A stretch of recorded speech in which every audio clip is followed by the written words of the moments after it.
আল্লাহ তাআলা বলছেন যে বান্দা, আমি তোমাদেরকে আদর করে মহাব্বত করে বানিয়েছি জান্নাতে দেওয়ার জন্য। তুমি যখন আমার হুকুম মানবা, আমি তখন তোমাকে আর রহমান ভাষা দেখাবো। সুবহানাল্লাহ। আর যখন তুমি আমার হুকুম মানবা না, আমি তোমার জন্য কঠোর হয়ে যাব, কঠোর। দুনিয়ার মধ্যে যদি পিতা একটু শাসন করে, তাহলে মায়ের কাছে গিয়ে সান্ত্বনা পাওয়া যায়। মা যদি একটু শাসন করে, পিতার কাছে গিয়ে সান্ত্বনা পাওয়া যায়। ও মুসলমান, কিয়ামতের ময়দানে কঠিন মুসিবতের দিনে আল্লাহ যদি নারাজ হয়ে যায়, দুনিয়ার কোনো দরবারে, ওইখানে কোনো দরবারে গিয়া সান্ত্বনা পাইবা না। এই জন্য মুসলমান, দুনিয়ার থেকে আল্লাহর হুকুম আহকাম মানতে হবে, রসুলের সুন্নাহ মানতে হবে। লাকাদ কানা লাকুম ফি রাসূলিল্লাহি উসওয়াতুন হাসানাহ। আপনার আমার আইডল মডেল হবে মুহাম্মদ সাল্লাল্লাহু আলাইহি ওয়াসাল্লাম। ও মুসলমান, লিবাসুস সালিহিন, আপনার আমার পোশাক যেমন হবে, আপনার আমার চরিত্র তেমন হবে। কথা বলেন ঠিক কিনা? প্যান্ট শার্ট আর টাই যদি হয়, পিকআপ মোড়ানোর লাইনও খারাপ হয়। কথা কোন ঠিক কিনা? যদি লম্বা জুব্বার টুপি হয়, তাহলে সে কোনোদিন দাঁড়ায় পেশাব করতে পারে না। কথা বলেন ঠিক কিনা? তাহলে আপনার সন্তান কোথায় দিবেন? প্যান্ট শার্ট আর টাইট দিকে, নাকি লিবাসুস সালিহিন মাদ্রাসার রঙে রঙিন করবেন? রাজি আছেন তো ইনশাআল্লাহ? আপনার সন্তানকে আলেম বানাবেন, রাজি আছেন তো ইনশাআল্লাহ? ও মুসলমান, ইংলিশ, অঙ্ক, এইগুলো, বাংলা, এইগুলো কবরের পাশে দাঁড়িয়ে হাজার হাজার লক্ষ লক্ষ বার খতম পড়লেও কাজ হবে না। শুধুমাত্র মহাগ্রন্থ আল কোরআন, যেটা লক্ষ লক্ষ বার যদিও পড়া হয়, এর থেকে রুচি সরে যায় না। এমন একটি কোরআন, আল্লাহ তাআলা বলছেন, যদি কেউ একটা হরফ তেলাওয়াত করে, আমি আল্লাহ তাআলা তার আমলনামায় 10টি নেকি লিখে দেয়। সুবহানাল্লাহ। যদি কেউ আলিফ লাম মিম তেলাওয়াত করিয়া নেয়, আল্লাহ তাআলা তার আমলনামায় 30 নেকি লিখে দেন। সুবহানাল্লাহ বলতে পারবো? গাঠির খাই আর কত কব। ও মুসলমান, তাহলে আপনার আমার সন্তান কোথায় দেবেন? কথা কয় না। আমার ভাষা বাংলা, আপনাদের ভাষা বাংলা। কথা না বোঝার কোনো সিস্টেম আছে? কবরখানায় ওয়াজ চলে না? কবরখানায় ওয়াজ চলে? মুর্দাররা কতদিন ওয়াজ শোনে না, তাদেরকে একটু বয়ান করে শোনায়, এমন হয়েছে নাকি কোনোদিন? তাহলে আপনারা সকলে মুর্দা নাকি জিন্দা? তাহলে কথা বলতে হবে। মুর্দা মানুষের মতো চুপ করে বসে থাকলে চলবে না। ও মুসলমান, এই মুসলমান যখন হকের কথা বলেছে, তখন মুসলমান ক্ষমতার চেয়ারে বসতে পেরেছে। কথা বলেন ঠিক কিনা? এই মুসলমান ছেলে একসময় বিরিয়ানি খাওয়ার পার্টি, আজকে মুসলমান হয়ে গেছে বাইরানি খাওয়ার পার্টি। কথা বলেন ঠিক কিনা? শুধুমাত্র কথা না বলার কারণে। আল্লাহ তাআলা বলছেন আর রহমান, যে আমি আল্লাহ তাআলা দয়া দেখাবো ততক্ষণ, যতক্ষণ আমার ইবাদত করবা ততক্ষণ। যখন আমার ইবাদতের বাইরে চলে যাবা, আমি আল্লাহ তাআলা তোমাকে দয়া দেখাবো না। আমি তোমাদের জন্য একটি অস্ত্র বানিয়ে রেখেছি, সেটার নাম হচ্ছে জাহান্নাম।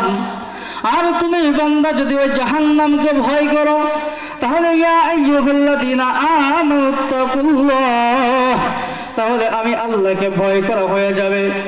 যেমন পুলিশকে দেখে আমরা দৌড়াই না, পুলিশের অস্ত্র দেখে আমরা দৌড়াই। কথা বলেন ঠিক কিনা? আল্লাহ তাআলা বলছেন যে বান্দা, আমি তো তোমাদেরকে আদর করে মহাব্বত করে বানিয়েছি জাহান্নামে দেওয়ার জন্য নয়, আমি তোমাদেরকে আদর করে বানিয়েছি জান্নাতে দেওয়ার জন্য। তুমি বান্দা যদি ওই জাহান্নামকে ভয় করো, তাহলে আমি মালিককে তোমার ভয় করা হয়ে যাবে। আর আমি মালিককে যখন তোমার ভয় করা হয়ে যাবে, তখন তোমার জন্য ওয়াদখালাহুল্লাহুল জান্নাহ, আমি আল্লাহ তাআলা তোমাকে জান্নাত পর্যন্ত পৌঁছায় দিব। তাহলে গোলামি করব কার? আল্লাহর গোলামি করব, দুনিয়ার কোনো মানুষের গোলামি করব না ইনশাআল্লাহ। মুসলমান ভাইরারে আমার, আল্লাহ তাআলা পরের অংশে বলছেন ওয়াকুনু মা'আস সাদিকিন। কবির ভাষায় বলেন, সোহবতে সালে তোরা সালে কুনা দে, সোহবতে সালে তোরা তালে কুনা দে। ভালো মানুষের সঙ্গে যদি মিশন, তাহলে ভালো হয়ে যাবেন। ও মুসলমান, আপনি চুরি করেন নাই, কিন্তু রাস্তায় দাঁড়ায় পাহারা দিয়েছেন, তাহলে আপনি ভাগ পেয়েছেন কি পান নাই? বিগত 16 বছর যারা নির্যাতন করেছে, তাদেরকে যারা সহযোগিতা করেছে, তারা সমান নাকি সমানের বাইরে? এই জন্য মুসলমান ভাইরা রে আমার, যদি আপনি আলেমের সঙ্গে মিশেন, আলেমের ছোবাতে চলেন, তাহলে আপনিও কিছু অংশ শিখতে পারবেন, ভালো হতে পারবেন। আর যদি খারাপের সঙ্গে মিশে যান, তাহলে আপনি খারাপ হয়ে যাবেন। 10 জন বন্ধুর সাথে যদি আপনি ঘুরেন, আপনি ঘুরতে ঘুরতে একদিন তারা মনে করেন খারাপ কাজ করে, আপনাকে বলবে দোস্ত কর, দোস্ত কি কর, কর আমাদের সঙ্গে কর। কেউ তো দেখতেছে না, কেউ কি করতেছে না, দেখতেছে না। তা কেউ না দেখলে দেখেন কে? আল্লাহ। তা কেউ তো দেখতেছে না, আমি কাউরে কব না নি কর, না দোস্ত করা যাবে না, বলছে না কর।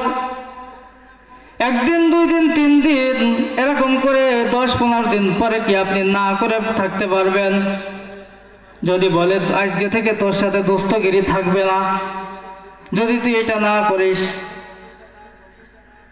এই জন্য মুসলমান ভাইরা আমার, আর যদি কোনো আলেমের সঙ্গে ঘুরেন, তাহলে আপনি যদি নামাজ পড়তে ইচ্ছাও না করেন, তবুও পড়া লাগবে।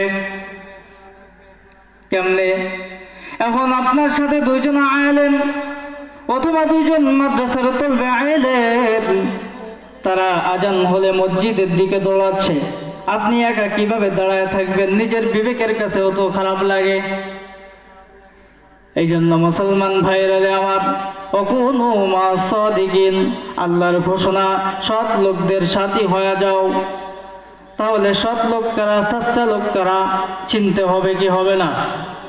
ও মুসলমান, আল্লাহ তাআলা অন্য আয়াতের মধ্যে জানিয়েছেন, ওয়াসারিউ ইলা মাগফিরাতিম মির রাব্বিকুম ওয়া জান্নাতিন আরদুহাস সামাওয়াতি ওয়াল আরদ উইদ্দাত লিল মুত্তাকিন। আল্লাহ তাআলা জানিয়েছেন তোমরা ভাগো। কোথায় ভাগবা? কোথায় ভাগবো মুসলমান? আল্লাহ তাআলার ক্ষমার দিকে ভাগো। মুসলমান গুনাহ করেছো, অন্যদিকে ফিরে যেও না। কার দিকে ভাগতে হবে? দুনিয়ায় বিপদে পড়লে এমপি, মন্ত্রী, মিনিস্টারের কাছে যায়, কথা বলেন ঠিক কিনা? সাহাবা ইকরামরা যখন বিপদে পড়তেন, তখন মসজিদে গিয়ে 2 রাকাত নফল নামাজ পড়ে মালিকের কাছে কুন্দন করে বলতেন, ওগো আমার মালিক, তুমি আমাদের সকল সমস্যার সমাধান করে দাও। এমনকি জুতার ফিতাও যদি কিনতে যাইতেন, তাহলে মালিকের কাছে বলে যাইতেন, আপনি আমি বিপদ হলে অন্য জায়গায় দৌড়াই। তাহলে দেখেন, চিন্তা করেন, আল্লাহ থেকে কতটুকু ফারেক হয়ে গিয়েছে আমরা, রসুল থেকে কতটুকু ফারেক হয়ে গিয়েছে আমরা। এত মাহফিল, এত জলসা করে কি হবে?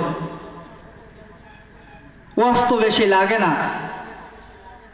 নিজের বিবেকের কাছে প্রশ্ন করবেন, নিজেই নিজের বিবেকের কাছে ওয়াজ করবেন, দেখবেন সব পাস।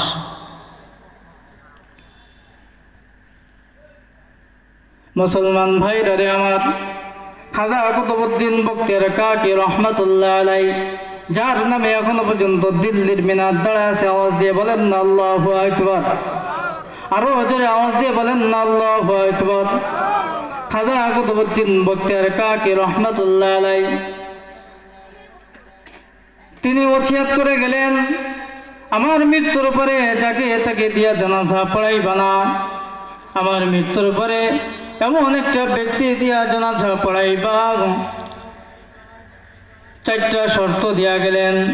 1 নম্বর শর্ত হচ্ছে, যার জিন্দেগিতে কোনোদিন আসরের সুন্নাত কাজা হয় নাই। 2য় নম্বর শর্ত হচ্ছে, যার জিন্দেগিতে কোনোদিন তাকবীর ওয়ালা ছোটে নাই। 3য় নম্বর শর্ত হচ্ছে, যার জিন্দেগিতে কোনোদিন তাহাজ্জুদ ছোটে নাই। 4র্থ নম্বর শর্ত, যার জিন্দেগিতে কোনোদিন চোখের গুনাহ হয় নাই, যেটাকে বলা হয় নজরে ফজাত। এমন 4 গুণওয়ালা ব্যক্তি যদি পেয়ে থাকো, তাহলে আমি খাজা কুতুবউদ্দিন বখতিয়ার কাকির জানাজার ইমাম হয়েও যদি না পেয়ে থাকো, তাহলে আমি খাজা কুতুবউদ্দিন বখতিয়ার কাকির ওসিয়াত আমাকে বিনা জানাজায় দাফন দিয়া দিও।